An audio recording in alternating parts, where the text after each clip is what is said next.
Hi dear friends, welcome back to our channel. இன்றைக்கி நம்ம பார்க்க போகிற ரெசிபி பார்த்திங்கன்னா, வீட்டில் இட்லி தோசை மாவு இல்லாத டைமில் என்ன பிரேக்ஃபாஸ்ட் அண்ட் டின்னர் செய்யலான்னு யோசிப்போம். அந்த டைமில் இன்ஸ்டண்ட்டாக குழிப்பணியாரம் எப்படி செய்யலான்னு பார்க்கலாம். இதில் ஈனோ, பேக்கிங் சோடா இந்த மாதிரி எதுவுமே சேர்த்துக்க போகிறது கிடையாது. ஆனால் செம்ம சாஃப்டாகவும் டேஸ்டியாகவும் இருக்கும். இந்த குழிப்பணியாரத்தை நீங்கள் குழந்தைங்களுக்கு ஈவினிங் டைமில் ஸ்நாக்ஸாகவும் செஞ்சு கொடுக்கலாம். ஒன்று கூட மிஞ்சாது, அவ்வளோ டேஸ்டியாக இருக்கும். குழிப்பணியாரம் செய்யும் போதே அந்த வாசனை அவ்வளோ சூப்பராக இருக்குங்க. ரெசிபிக்குள்ளே போகிறதுக்கு முன்னாடி நீங்கள் இப்போ தான் நம்ம சேனலை ஃபஸ்ட் டைம் பார்க்குறீங்க அப்படின்னா மைஸ்டைல் குக்கிங் சேனலை சப்ஸ்கிரைப் பண்ணிக்கோங்க. வீடியோவையும் லாஸ்ட் வரைக்கும் ஸ்கிப் பண்ணாமல் பாருங்கள். வாங்க இப்போ ரெசிபிக்குள்ளே போகலாம். ஒரு பவுலில் ஒரு கிளாஸ் அளவுக்கு பச்சரிசி சேர்த்துக்கோங்க. 200 ml பிடிக்கிற கிளாஸால் ஒரு கிளாஸ் அளவுக்கு நான் அரிசி எடுத்துருக்கேங்க. இப்போது இந்த அரிசியை வந்துட்டு தண்ணி ஊற்றி நல்லா ஒரு 5லேருந்து 6 டைம் வரைக்கும் வாஷ் பண்ணி எடுத்துக்கலாம். அரிசியை நல்லா க்ளீனாக வாஷ் பண்ணதுக்கப்புறமா அரிசி ஊறுறதுக்கு தேவையான அளவுக்கு தண்ணி சேர்த்துக்கலாம். தண்ணியோட அந்த கலரை பாருங்கள், நல்லா கிளியராக தெரியுதில்ல, இந்த அளவுக்கு அரிசியை நல்லா வாஷ் பண்ணி எடுத்துக்கணும். இந்த அரிசியை அப்படியே 1 மணி நேரம் போல் ஊற விட்டுடலாங்க.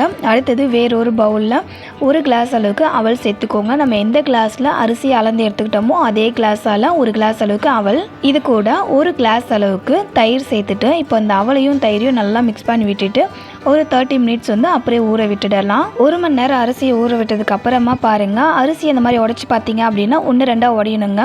1 மணி நேரம் ஊற வச்சோம் அப்படின்னாலே அரிசி நல்லாவே ஊறி வந்திருக்கும். அரிசியில் இருக்க தண்ணியை வடிகட்டிட்டு அரிசி மட்டும் ஒரு மிக்ஸி கப்பில் மாற்றிக்கோங்க. இந்த அரிசியை நல்லா அரைக்கிறதுக்காக ஒரு 1/2 கிளாஸ் அளவுக்கு தண்ணியை கொஞ்சம் கொஞ்சமாக சேர்த்து நல்லா ஃபைன் மாவாக அரைச்சி எடுத்துக்கோங்க. இந்த அளவுக்கு ஃபைனாக மாவை அரைச்சி எடுத்துக்கோங்க. இப்போது இது அப்படியே இருக்கட்டும். அடுத்தது நம்ம ஒரு 30 நிமிஷமாக ஊற வச்சுருந்தோம்ல அவள், அதுவுமே வந்துட்டு இந்த அளவுக்கு நல்லா சாஃப்டாக ஊறி வந்திருக்கும். ஊற வச்ச அவளையும் இந்த மிக்ஸி கப்பில் சேர்த்துட்டு நல்லா வெண்ணெய் போல் அரைச்சி எடுத்துக்கணுங்க. நம்ம வெண்ணெயை வந்து கையில் தொட்டு பார்த்தோம் அப்படின்னா எந்த அளவுக்கு நல்லா சாஃப்டாக இருக்கும், அதே போல் இந்த மாவு வந்து நல்லா சாஃப்டாக இருக்கணும். கொஞ்சம் கூட குறப்பாக இருக்கக்கூடாது. அந்த அளவுக்கு நம்ம மையை அரைச்சி எடுத்துக்கலாம். அவல் அரைக்கும் போதும் இதில் கொஞ்சம் கொஞ்சமாக தண்ணி சேர்த்து அரைச்சிக்கோங்க.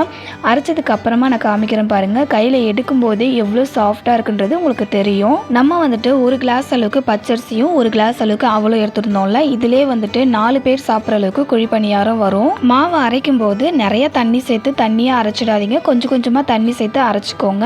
தேவைப்பட்டதுன்னா மாவு கரைக்கும் போது நம்ம தண்ணி சேர்த்துக்கலாம். மாவு அரைச்சதுக்கு அப்புறமா ஒரு பாத்திரத்தில் மாற்றிக்கலாங்க. அடுத்தது இந்த மிக்ஸி கப்பில் கொஞ்சமாக தண்ணி சேர்த்து ஒரு ரின்ஸ் பண்ணி அந்த தண்ணியும் இந்த மாவு கூட சேர்த்துக்கலாம். இந்த மாவு கூட கட் பண்ண கருவேப்பிலை 1/4 கப் அளவுக்கு, கட் பண்ண கொத்தமல்லி 1/4 கப் அளவுக்கு சேர்த்துட்டு காரத்துக்கு தகுந்த போல் பச்சை மிளகாய் சேர்த்துக்கலாம். நான் ஒரு 4 பச்சை மிளகாவை கட் பண்ணி சேர்த்துருக்கேங்க. ஒரு 3 மீடியம் சைஸ் வெங்காயத்தை இதை போல் பொடியை கட் பண்ணி சேர்த்துருக்கேன். அடுத்தது 3/4 டேபிள் ஸ்பூன் அளவுக்கு ஜீரகம் சேர்த்துருக்காங்க. இந்த ஜீரகம் சேர்த்து செய்யும் போது குழிப்பணியாரத்தோடைய வாசனையும் டேஸ்ட்டும் சூப்பராக இருக்கும். லாஸ்ட்டாக தேவையான அளவுக்கு உப்பு சேர்த்துக்கலாம். நான் வந்துட்டு ஒரு 3/4 டேபிள் ஸ்பூனுக்கு கல் உப்பு சேர்த்துருக்கேங்க.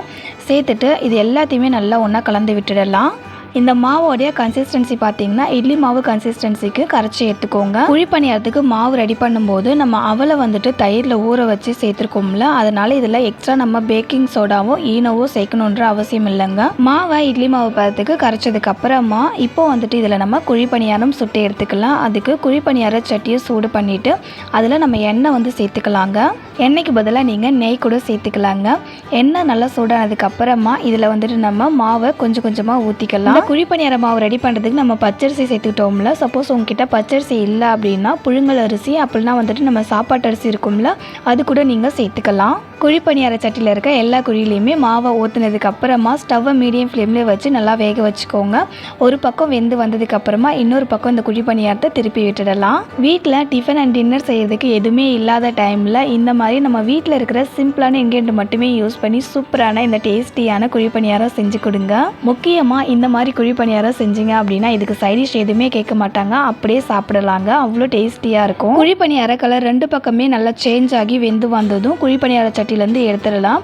மாவு வெந்திருக்கான்னு பார்க்கறதுக்கு ஒரு டூத் பிக்கை மாவுக்குள்ளே விட்டு பார்த்தீங்கன்னா டூத் பிக்கில் மாவு ஒட்டாமல் வரணும்.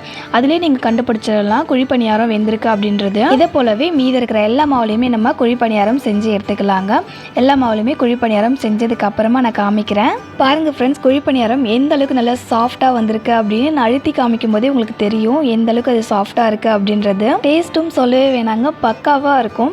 குழிப்பணியாரம் நல்லா சாஃப்டாக உள்ள வரைக்குமே வெந்து வந்திருக்கும். ஃப்ரெண்ட்ஸ், இந்த குழிப்பணியாரத்தை நான் சொன்னது போலவே செஞ்சு பார்த்துட்டு உங்களுடைய ஃபீட்பேக்கை கமெண்ட்டில் என் கூட ஷேர் பண்ணிக்கோங்க. அது எனக்கு ரொம்பவே மோட்டிவேட்டடாகவும் இருக்கும். இந்த ரெசிபியை பார்க்குற எல்லா ஃப்ரெண்ட்ஸுக்கும் அது ரொம்பவும் யூஸ்ஃபுல்லாகவும் இருக்குங்க.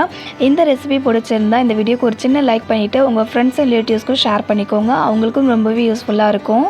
இதே போல் நம்ம சேனலில் வர எல்லா இன்ட்ரெஸ்டிங்கான அண்ட் டேஸ்டியான ரெசிபியை பார்க்கணும் அப்படின்னா நம்ம சேனலை மறக்காமல் சப்ஸ்கிரைப் பண்ணிக்கோங்க. இதே போல் ஒரு சூப்பரான ரெசிபியோட அடுத்த ஒரு வீடியோவில் மீட் பண்ணலாம் ஃப்ரெண்ட்ஸ். தேங்க்ஸ் ஃபார் வாட்சிங்.